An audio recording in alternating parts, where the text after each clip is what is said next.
Welcome to the Ghost Show online, my fiends, booze, and ghouls. Your hosts, Seika Groves, Rachel Benter, and Ian Russell will discuss all things paranormal. Prepare to be afraid.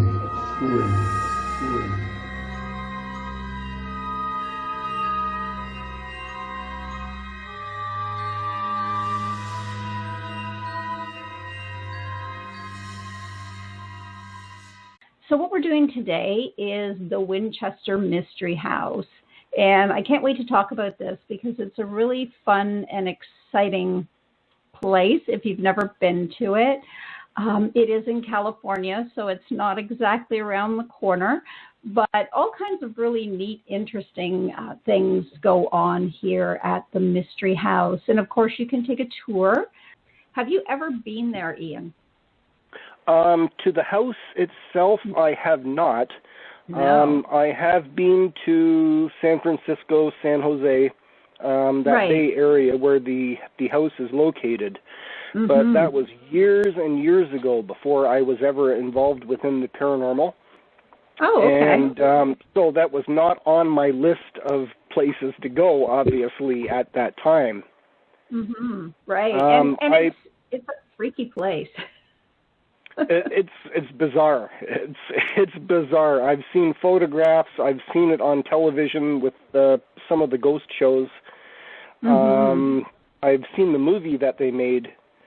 Right. 2 years I saw ago. that too. That was fun. And it is just the most bizarre structure I've ever seen in my life. Yeah, and it's a funny. It's like that's what we should talk about too, because I mean there's lots of sort of paranormal activity that's been talked about in the house. But I think the beginnings of the house itself and why it became what it is today and sort of what went on is, you know, the history of the property as well is really fascinating. And for those who may not know, William Winchester, you know, parents were thinking there, right? WWW. Right. He invented essentially the Winchester long rifle. That's right. And made a lot of money off of said Winchester long rifle. So with that being said, of course, he didn't live initially in San Jose, but when he passed away, that's where his wife decided to move to. And I think people thought, you know, her probably in her circle of friends that she was a little bit crazy to move to San Jose. But I could see why she would want to move there. It's really beautiful. And it was probably at that time in the late 1800s, a very quiet part of California. Oh, I'm sure. Yeah. Right. So, you know, more rural and definitely, you know, more open to farming and different things like that. But the interesting thing about the house is that when she moved there originally, the original house is somewhere under that structure that it is today. Yeah, well, that the original house was, as you say, farming community. It was actually a farmhouse. Right, yeah. It was a good-sized farmhouse, though. Yeah. It was. I think it had 7 bedrooms, and that's pretty substantial, you know, in the late 1800s itself for a home. But the Winchester house now has like 160 rooms. It's quite bizarre in the layout. It really makes no sense. Like, there seems to be no rhyme or reason. No, it does not at all. No. To the house, right? It's kind of like, oh, we'll add this room and we'll add that room. And speaking of that, I kind of want to touch on that because I kept reading in many places about, you know, they didn't really know why she did what she did. And, you know, there was sort of the mystery behind, you know, what made her add all of these, you know, additional rooms onto a house that I guess would have had initially about 13 rooms. And it grew and grew and grew. The one that I'm familiar with is the common story within the paranormal that she would have to continually build this home for herself because of the spirits who had fallen victim to the Winchester rifles. and she believed that her family and the family fortune were haunted by these ghosts, and by only continually building this house could she appease the spirits. It would be different even from back then, because with the famous 1906 San Francisco earthquake, the house was severely damaged. Yes, part of it fell, pretty much crumbled. I had read that at that time the house was actually 7 stories tall, and today it's only 4 stories, and it's because those top 3 stories were completely destroyed in the earthquake. Yeah. Well, I'll tell you, if you ever really want to see just how crazy it actually looks, is go on to Google Maps, onto the satellite images, and find it on Google Maps and look down on the estate, and it's just the craziest layout you could ever imagine. It covers 6 acres, apparently. The house is 24,000 square feet over 6 acres of land. So and I believe that's what it is today. It was actually larger, from what I understand, back then. Yeah. Right.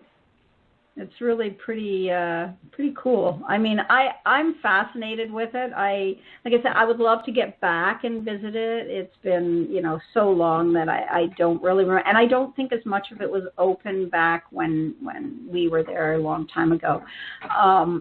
It would just be really cool to look at that today and see. I know my cousin was there a few years ago, and she told me, she's like, oh, you would just love it now. It's so amazing, right?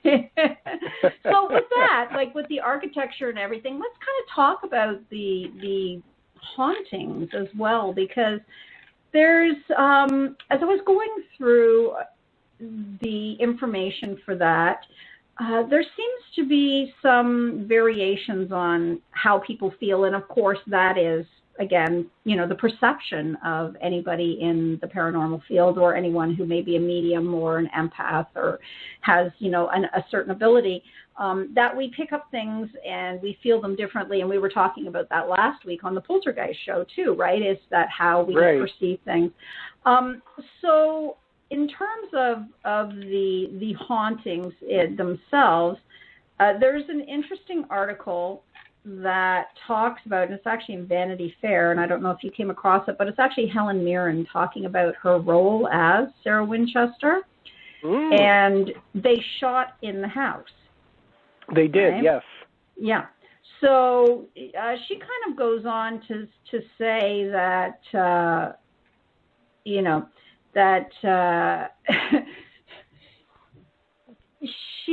she felt a certain sense of things within the house, and it's kind of interesting because she said that she understood that Sarah Winchester was far from just a crazy lady, right, who built a crazy house. She also felt that a lot of it had to do with her grief and how she was handling things. But the one thing that she said for her that was somewhat unsettling was the staircases that led to nowhere. Those were the switchback staircases. Yeah, the switchback staircases that kind of just went nowhere, and also the grand ballroom, which was built. It cost $9,000 in 1880 to build the grand ballroom. And at that time, that was 3.5 times the cost of building an entire home. So, just that ballroom alone. Oh, my gosh. But that ballroom has a number 13 motif throughout it. So, if you're sort of, even slightly, you have, what is it, I can't think of it. It's I can't say the word. Now I have to look it up. It's the fear of the number 13. Okay. The fear of the number 13. Yeah. Right. This room would not be a room for you, although you kind of have to really look at it to find it. But it apparently has a repeating motif of the number 13 that are baked into elaborate decorations. So there's panels on the ceiling that are like, fancy panels that have been carved, but there's 9 panels, and in 8 of those panels you'll find 13 separate little individual, sort of cubes or decorative motifs that make up that one panel. So there's all these things in there. This room, anyways, as Helen Mirren was saying, she said sitting inside it was quite uncanny. Like you really felt something odd about that space. And the other interesting thing about that space is when Sarah passed away, the public obviously wanted inside this place. And so I'm not sure exactly what the preamble was to get into the Winchester mansion when Sarah passed away. But there were people who did get in, and I guess they were investigating. And inside this ballroom, there's a door that when they opened the door, behind that door was a concrete wall. What possessed them to cut through the concrete wall, I don't know, because you're inside a house, and, I would probably think you might want to check with somebody about structure before you start chipping away at a concrete wall. But apparently they did, and they found a safe. And they got the safe open, but inside that safe was another safe. Which they probably couldn't open. Well, here's the thing. Of course, everybody's probably thinking it's like money or, whatever, gold, jewelry, etc. When they finally did get through that safe, it turned out that inside that safe was a lock of her daughter's hair and the obituaries from her daughter and her husband. How distraught and how precious those things from her husband, even though it was just an obituary, and the lock of hair from her daughter were to her that she put a safe within a safe behind a concrete wall. And a door. Yeah.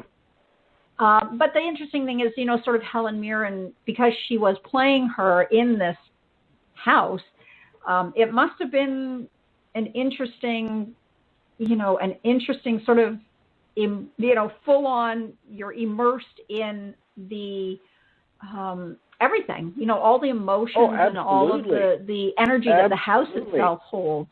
Yeah. You look at all the historical films that have been made by Hollywood, and of course the leading actors have to get into the role and try to understand who the person is that they are portraying. Right. But in her case, to actually be filming in the actual house, the actual location, it must have just been surreal. I would have loved it myself. I mean, but then I might have been horribly distracted by things, spirits talking in my ear endlessly. But she kind of goes on to talk about how she felt playing the role, but also that she felt, I guess after doing a lot of research, as much research as she could, on Sarah, and being in the house, that she said she felt that Sarah was someone with great empathy. And that, she did lose her baby and her husband, and that she sort of decided that in her all-consuming grief that she wanted to be kind of reclusive and centered entirely on the project of, continuing to build this house, right? So for 38 years of her life, that's what she did, and the fact that it never stopped. When it kind of gets right down to it, the 1906 letter that Sarah Winchester built, after the 1906 letter that was after the earthquake, and that had destroyed apparently a third of her work. And she then confessed that the house looked like a crazy person had built it. And it does say it's unclear whether she was taking, her building directions from spirits, as, sort of the story goes, or that she held, and that she did hold nighttime seances in the peaked turret room known as the Witch's Cap. It's kind of an interesting thing. So Helen Mirren went on to say, too, that, this is her words from the article. I just want to, but before we get to that, because there's something really interesting here that I like, it says, the mystery surrounds Sarah Winchester. It grew all more intense thanks to the unusually close-knit bond she shared with her staff. So Winchester usually spent an unusual for the time amount of money making sure her servants lived in comfort and reportedly treated them like family. In return, the staff gave her unquestioning loyalty and never spoke to journalists about their unusual boss's habits or motivations. On the day she died, Sarah's servants walked away from the property, and in a move that was unheard of, even in today's era of tell-all books, they never spoke a word about her or what went on in the house. I think they probably felt very identified with the house, and because it was very much their house as it was her house. So that's an interesting thing that, they never, ever said anything about the house or Sarah Winchester. So anyways, it's interesting because they asked Helen Mirren about, the haunting of the house. And it says, as for the ghosts of the Winchester mystery house themselves, Mirren, herself a skeptic, is unwilling to say for certain that the walls of the San Jose mansion are spirit-free. She goes, if it is haunted, and she says, looking around at all the well-appointed rooms, it is definitely haunted by something very benign. I feel sort of great being here. I feel a sweetness in the house. It's not horrifying. It's a sweetness. And if it's haunted by something sweet. And I love that the film was shot there because then you really get to see the interiors of the house. And right, I thought that was a really...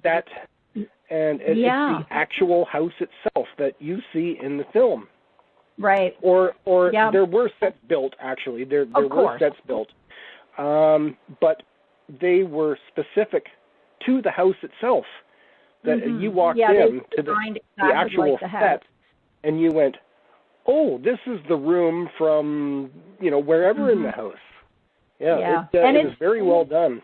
It was really well done. I mean, I enjoyed it as a film. I was kind of skeptical going into it. I was sort of like, it's one of these movies, and what are they going to do? But it was, it was kind of fun, and it was a little bit camp. But at the same time, I think they sort of respected. I think Helen Mirren was actually a really good choice. She was a great choice to play the role. In terms of Sarah Winchester and being able to bring that persona to people.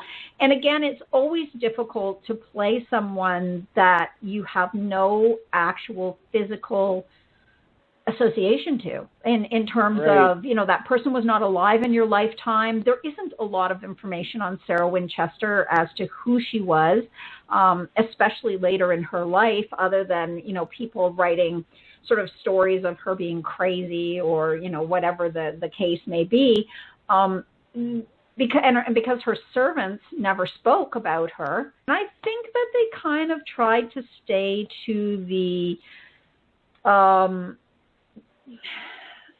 I guess more to the mythology of the story of to why she, and again, I say that mythology, we don't know why she expanded those rooms. We don't know why she kept building on the house, but they played to the more obvious side of the stories, the paranormal side of the story, right? Yeah, to that, and less to the personal side of the story, because there wasn't a whole lot to go on there, I think, as as we know.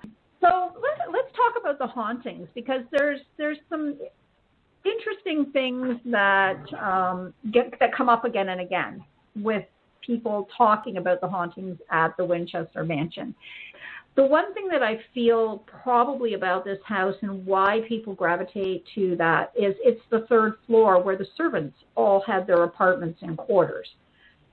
So it's probably the most active place in the house just in general in terms of when people were alive, as opposed to when there was no one there. And, of course, Sarah died. She didn't really get up to the third floor, obviously, except to see the foreman. So the third floor seems to be what they talk about as most active. So it seems to have the most paranormal activity. Guides and people who work in there don't particularly like going to the third floor when it starts to get dark. They say they hear footsteps all the time up there, especially in the long hallway, because it's sort of, you come up a servant staircase to a landing, and if you go left, you can see there's sort of an apartment in front of you, and then there's, it's quite expansive, and the apartments are really, really quite nice. like they're a sitting room and a bedroom kind of setup. So you have space. It's not a tiny little room where they just shoved a bed in there. And we can see that, clearly she cared dearly for her servants.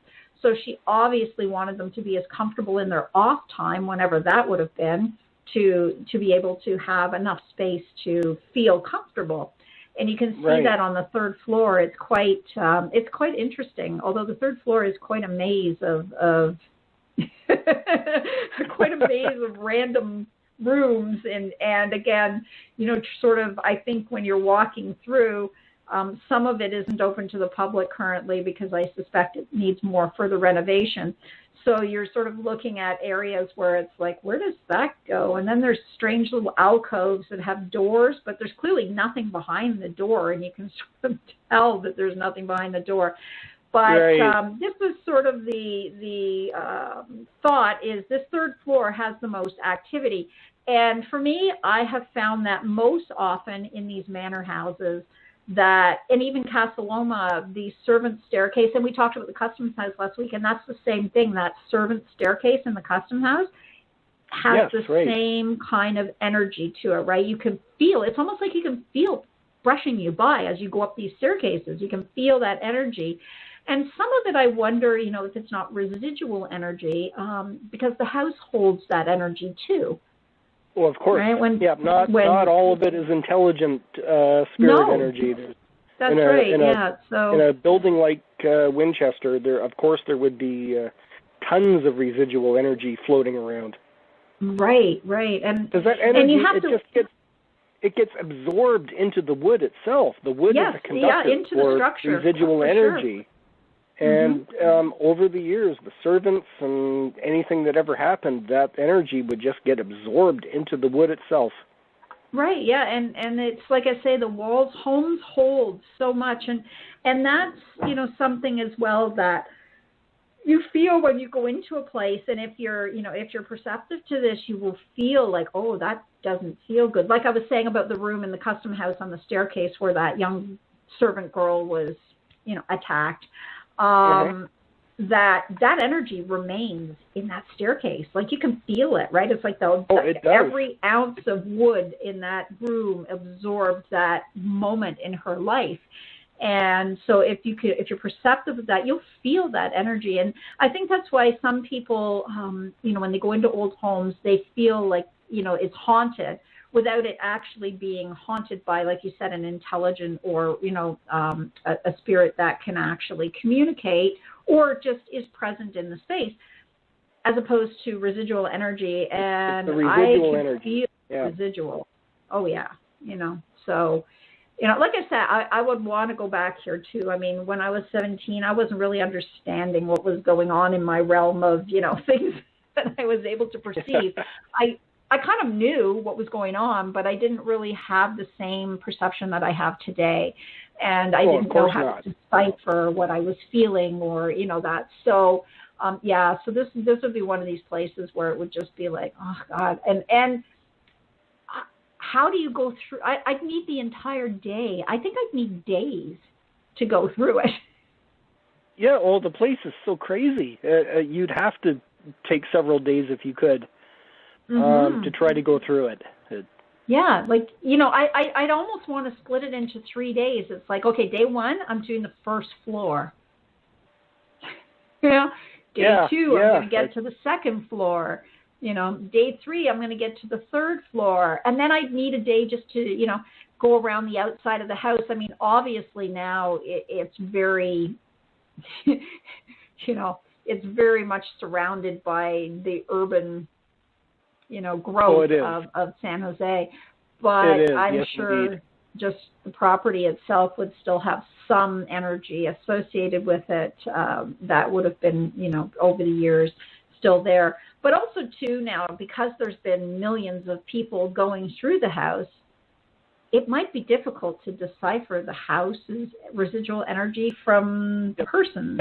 Yeah, indeed, because you've now got the residual energy of all those people going through. Right. How many hundreds of thousands of footsteps have walked across those wooden floors? And I mean, more so, there's probably more current residual energy than energy from the past, right? Now that the house has sort of been inundated with millions of people walking through. So, you know, I'm kind of always interested in locations like that, because for me, that really is a challenge for my gifts of perception, for me to be able to pick out who may have been, you know, the energy. Is that their energy that I'm feeling, or is that someone who's brought something into the space? So, you know, it becomes a challenge in that respect. And I think that's why, you know, as paranormal investigators, that we appreciate it when we can go in and do a controlled investigation. Yes. Because it allows us a little bit more opportunity to get through that other energy, that outside energy that has, you know, now sort of permeated the space, right? I mean, for the most part, when somebody walks through, I mean, we all are an energy signature anyway. So when we walk through, some people may leave more behind than others. Some people may leave nothing behind, right? I mean, that's just it. But when you have that many people going through, it would be quite difficult to decipher. And that's why sometimes I feel like, you know, something like the Winchester Mystery House, I would have to do my own investigations on my, you know, with a team or on my own time, without a bunch of people around me. Right. You know, you've got to eliminate that contamination. Mm-hmm. Although I have to say, I have been on these tours before. You know, inside Casa Loma is different now, but I've been on tours of historical homes and places like that, where there's been quite a lot of people on the tour, and yet somehow I am still able to communicate with the original occupants. So they find me. Well, that's good. You know, they do find me. So yeah, so I'd be really curious as to that, right? But yeah, it's such an interesting. You know, such an interesting way to perceive it. And I do like in the film how they showed the damage that was suffered in the earthquake, and, right, you know, the effects that it had on Sarah herself, and how, you know, it sort of affected the servants as well, right? And I find that really interesting, right? So I'm looking now at some of the hauntings that have actually been noted in of the property. So it does say that Winchester tore down the top 3 damaged floors and spent more time on her houseboat that was nearby as they continued to build the house out. In 1922, she died of heart failure in her bedroom at the Winchester house. She was 82. So some of the hauntings that have been mentioned. So a few of them, like Harry Houdini visited. Okay, so it does say that he visited after Winchester's death to debunk spiritualists. But that's one thing. And then it says the ghost stories continue today. But, you know, spiritualism and paranormal and ghosts and all of that, while it's one element of it, it isn't all of it. So, you know, for people who, you know, spiritualists were sort of really a thing in the 1800s and early 1900s. And while there's still spiritualists out there, I think that it's moved beyond just, you know, their sort of look at things. I mean, the Fox sisters, all of those things did not help the spiritualists, right? As the things move forward. But so there's apparently a ghost known as the wheelbarrow ghost, and he wears white overalls and he works on the house. So he's, I guess, pushing a wheelbarrow around with who knows what in it. People often say that they feel only good energy there, and it's not negative. They don't feel any negative energy. There is another reference to the 3rd floor apparition, who apparently is maybe the one that they hear the footfalls, the footsteps in the evening on the floor in the hallway. She may have been the housekeeper, because while there was servant staff, there was an overall housekeeper to manage the house. So, and her office was up there on the third floor as well. So it may very well be that, that could be her that's walking upstairs. Now, in the movie, I don't really remember all of the kind of ghosts that came and went in the film. I think that I think some of those were just created for the film, right? Yeah, well, what I remember about the film is the ghostly entities in the story are of the story of those men that were killed by the Winchester rifles. Right. Okay. So that was sort of what they brought into the film, was the sort of those struggling apparitions, those spirits that didn't pass over because of the use of the Winchester, right? That's right. So, okay. So I'm of the, again, it's a possibility. I can't say yes or no to that, right? I don't, because, I mean, there are references to that, of course, the spirits that appease the house. And if you go on the Winchester Mystery House site, they do cite that, different spelling, of those who had fallen to the Winchester rifle. But I kind of like Houdini's take on it too. Like, I really believe that there must have been something that propelled Sarah to do this. And again, both of those possibilities exist, and they both have some credibility, I suppose, in terms of why somebody would. It's hard to say. It really is hard to say. Who knows? I guess that's something, one day we'll have to do, is go there and set up a paranormal investigation, and we'll find out for ourselves.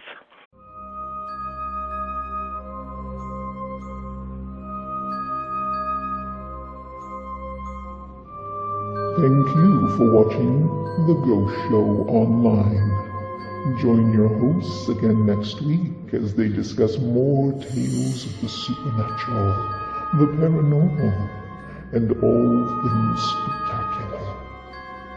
See you soon.